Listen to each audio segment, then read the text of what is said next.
that's silly. That can't be real. But he trusted me and knew me well enough to check it out. He gets back with me a few weeks later, and he says, John, it's exactly what you said it is. It's coming, it's going to hit us, it's going to hit us hard. And there's going to be 200-mile-an-hour winds. And there's going to be massive tidal waves and earthquakes and all the rest of all the things that you said. That was in the summer of 2000.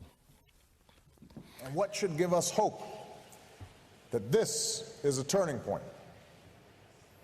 That this is the moment we finally determined we would save our planet.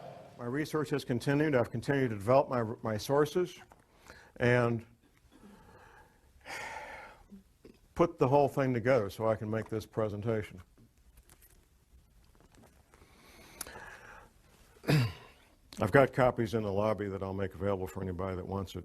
It's the Department of Defense study done by a private think tank about abrupt climate change. Now, the Department of Defense spent many thousands of dollars to have this private think tank put this paper together. And I've got a quote from this, and this, what I've got out here that you can get is the open source unclassified version.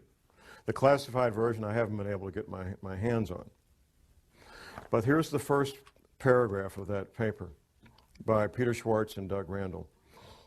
Recent research, however, suggests that there is a possibility that this gradual global warming could lead to a relatively abrupt slowing of the ocean's thermohaline conveyor, that's the Gulf Stream, ladies and gentlemen, which could lead to harsher winter conditions, sharply reduced soil moisture, and more intense winds in certain regions that currently provide a significant fraction of the world's food production. With inadequate preparation, the result could be a significant drop in the human carrying capacity of the Earth's environment. That means people are going to die. That's what that means. Has anybody seen the film The Day After Tomorrow? Anybody? Okay, a few. There's some science in there and some science fiction. If you haven't seen it, I would urge you to get a copy from the library, borrow a copy, whatever it takes. The opening scene is something, it's a dramatic interpretation of what really did happen, which was Larsen Ice Shelf B breaking away from the Antarctic continent. That really did happen. Very dramatic event. Now, some of the science in there is what will be happening in the future with abrupt climate change. The science fiction in that film is what's going to cause it. And the science fiction is human activity creating CO2 greenhouse gases. That's the science fiction.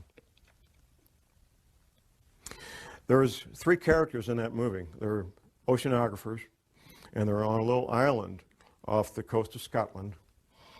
And quite frankly, they could be anywhere because you can do this from your home if you've got internet access.